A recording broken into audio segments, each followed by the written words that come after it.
Hello and welcome to the opening ceremony of the Games for All Game Design Challenge. My name is Lindsay Buckle, and I'm the manager of strategy here at Legends of Learning.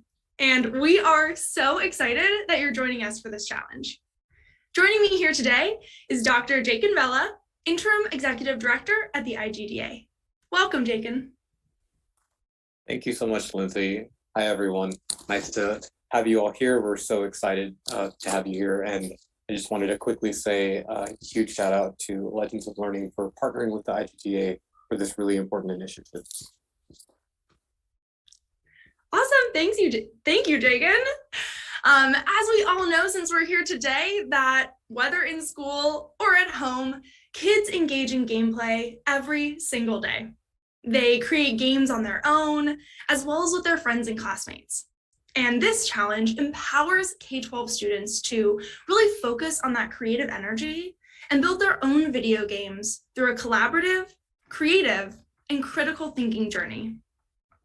Joining us at this year's challenge are experts from Dell Technologies, Code Combat, Epic Games, Unity, Roblox, The Gamers, and Exploding Kittens. They are absolutely thrilled to be able to share their wealth of knowledge with students all over the world. They'll be discussing everything from game development to prototyping to play testing your game.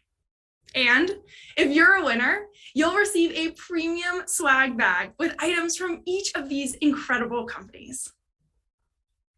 As a platinum sponsor of the Games for All Game Design Challenge, Dell Technologies has challenged you to design a game that cultivates inclusion among players in a collaborative way. Dell, along with Legends of Learning and the IGDA, firmly believes in equity within our communities, and that technology, including video games, is a great way to bridge the gaps between different people. Today, the Dell team is excited to dive into the countless ways you can cultivate inclusion through games. For our opening ceremony, we have with us today an incredible representative from our platinum sponsor, Dell. Danielle Rourke is a senior higher education strategist for Dell Technologies. A technologist and analyst at heart, Danielle's true passion is helping broker technological solutions to help students, staff, and faculty across the globe engage more fully in the power of education.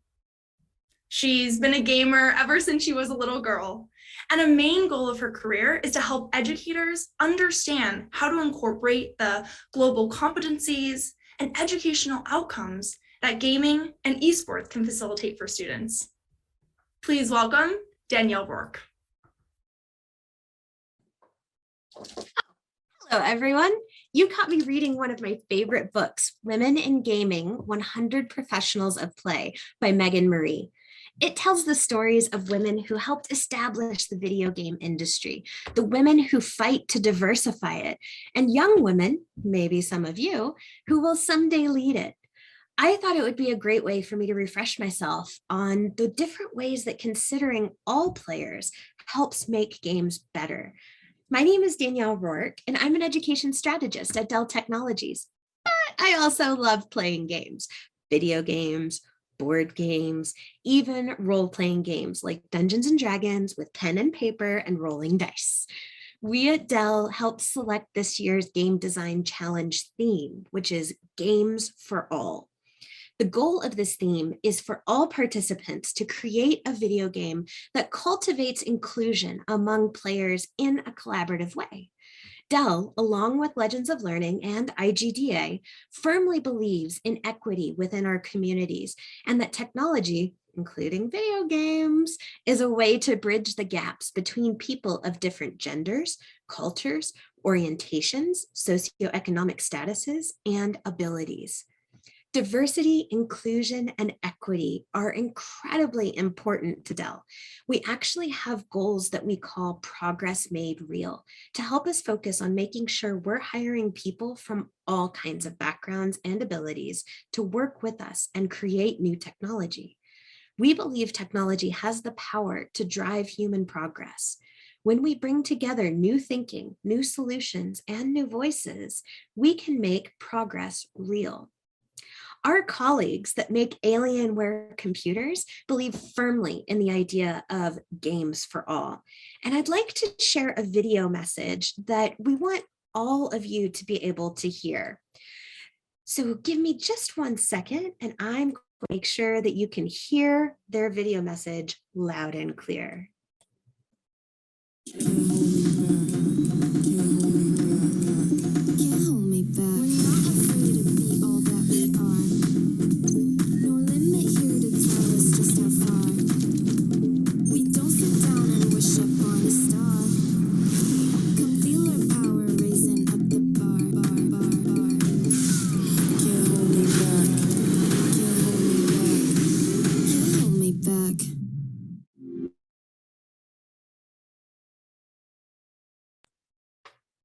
The world of gaming is infinite, a place where you can go anywhere, be anyone, and do anything.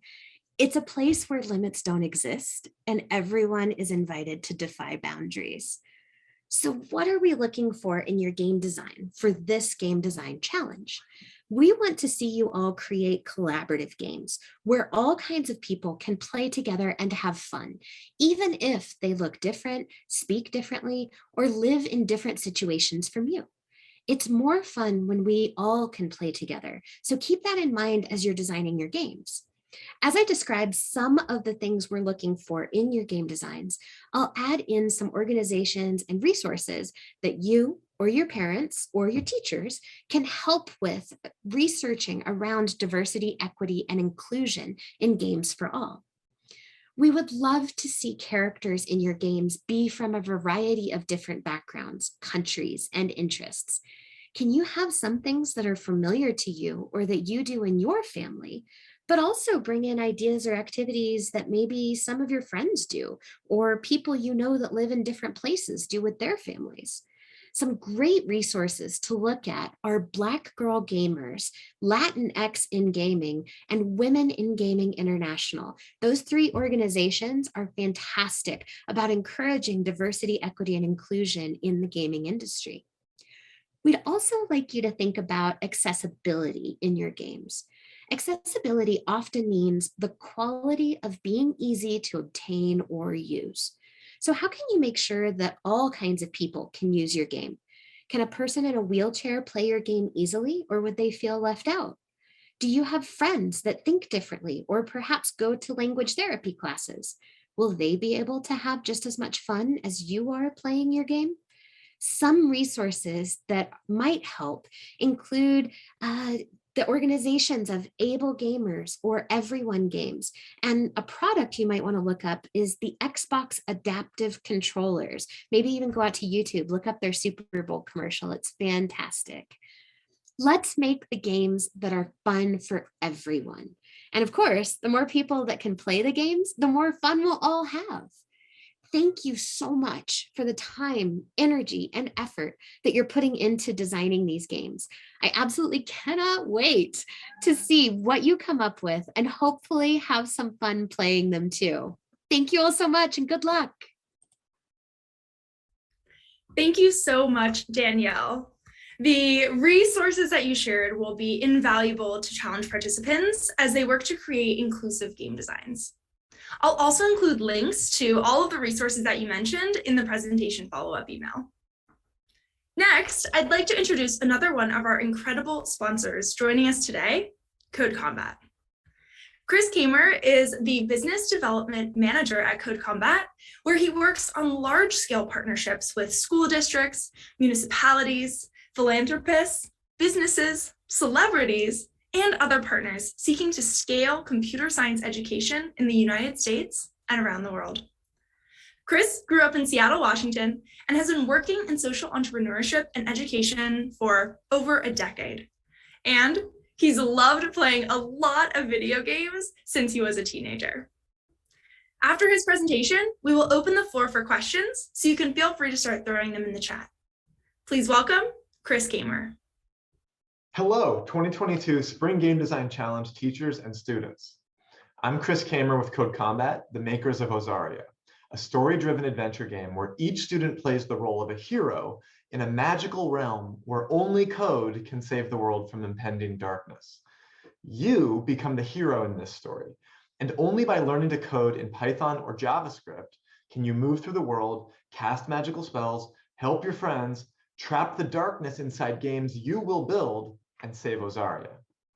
As part of this year's Spring Game Design Challenge, you all have free access to Ozaria.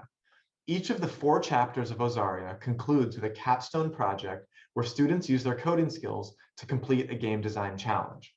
Especially for beginners, this is a great option to get students coding and creating games they can share with their friends or family, and then submit to the Game Design Challenge.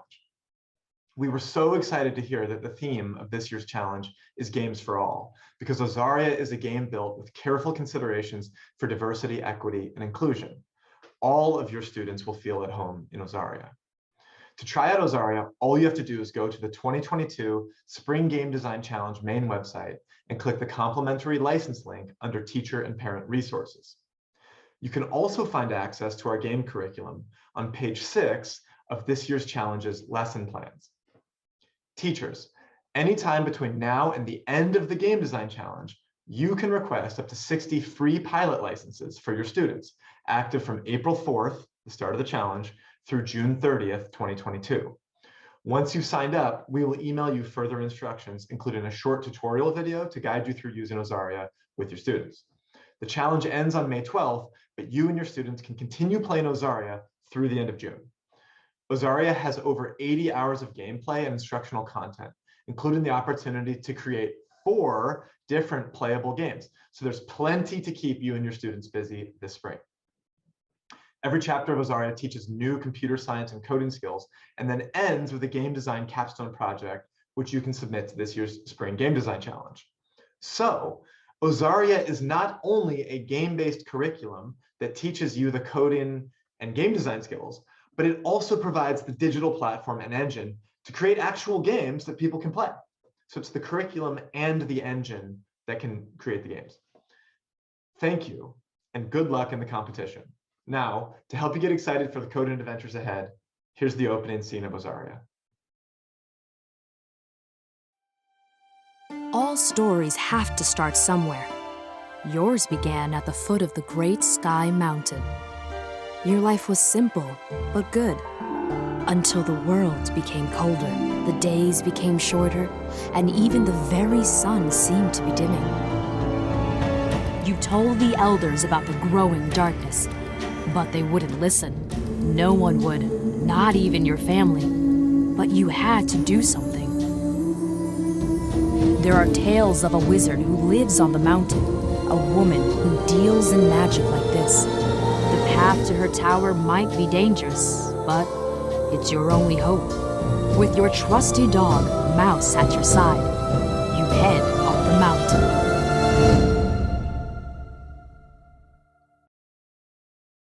Thank you, Chris.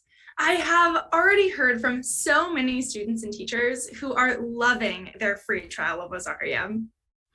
And in addition to free Ozaria licenses, to assist teachers with integrating this experience into their classroom, lesson plans with templates and handouts for each portion of the challenge are provided on the website. As well, there will also be weekly presentations from game development professionals that correspond to the week's lesson. So later this week, you can join us and Unity Technologies for game concept and planning to kick off your game design project. Now, I'd like to welcome back Danielle Rourke to answer any of your questions about Dell or the challenge theme. While you type your questions in the chat, I'll ask a few that came in already. Danielle, the first one's pretty broad, but a student is wondering, why is the theme of this year's challenge Games for All? That's a great question. I'm so glad that someone asked it. So I would say, first of all, Dell Technologies as an entire company recognizes that diversity is incredibly important, whether that is working on the brand new hottest PCs or whether that is helping businesses maintain anything that they need to do with servers and even cloud applications.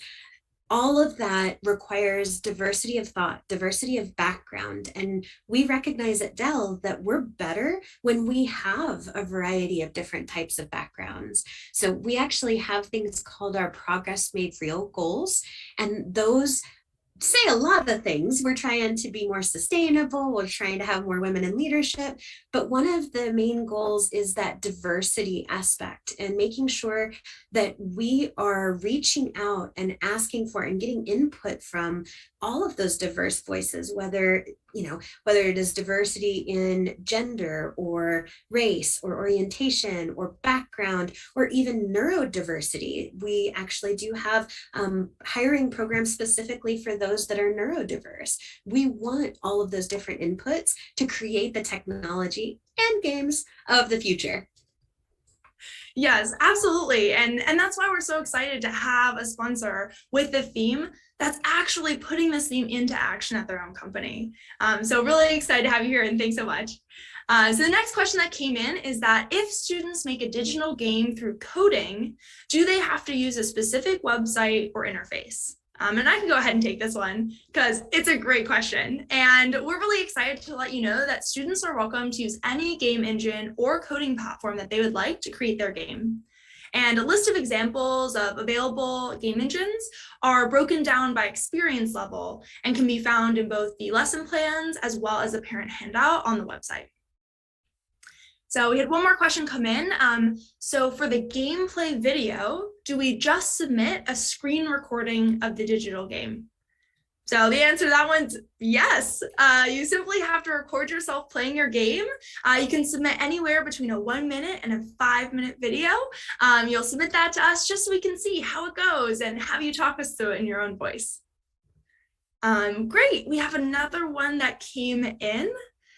What is an example of an inclusive game that I could show my students? Danielle, do you want to take this one? Oh, that is really good. Well, we just saw one, which was fantastic. So I would definitely go there first. Another interesting aspect to think of are games like Roblox and Minecraft, because they do actually have different skin tone palettes, and they do have different options depending on what you want your avatar, your character to look like. So I would highly recommend those. They are all very school and student friendly as well. And anything that you can think of that really amplifies that diversity message and makes it so that everybody can be doing something together. I love all of the game producers that are working towards really bringing in more diverse characters into their storylines, as well as different storylines. There's the traditional, we have a hero, the hero gets a challenge, they rise to it, and things turn out well. But there are lots of other storylines that could happen based on the experiences you have in your life too. So we'd love to see that as well. Yes, absolutely. That's such a good point, Danielle. It's both diversity of what the characters look like, but like you said, of their backgrounds, of their cultures, of their stories. And there's lots of games out there. Like you said, Ozaria, the one we just saw, is a great option. They have a diverse set of characters with diverse backgrounds, like you were saying, which is another key part of that inclusive game design. Exactly. Awesome. Well, thank you all for your thoughtful questions. If any other questions arise, please do not hesitate to email them to events@legendsoflearning.com, and I will get back to you right away.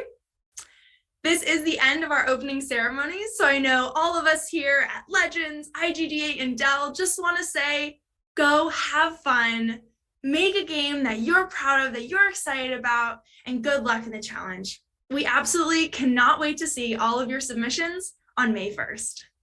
Thanks.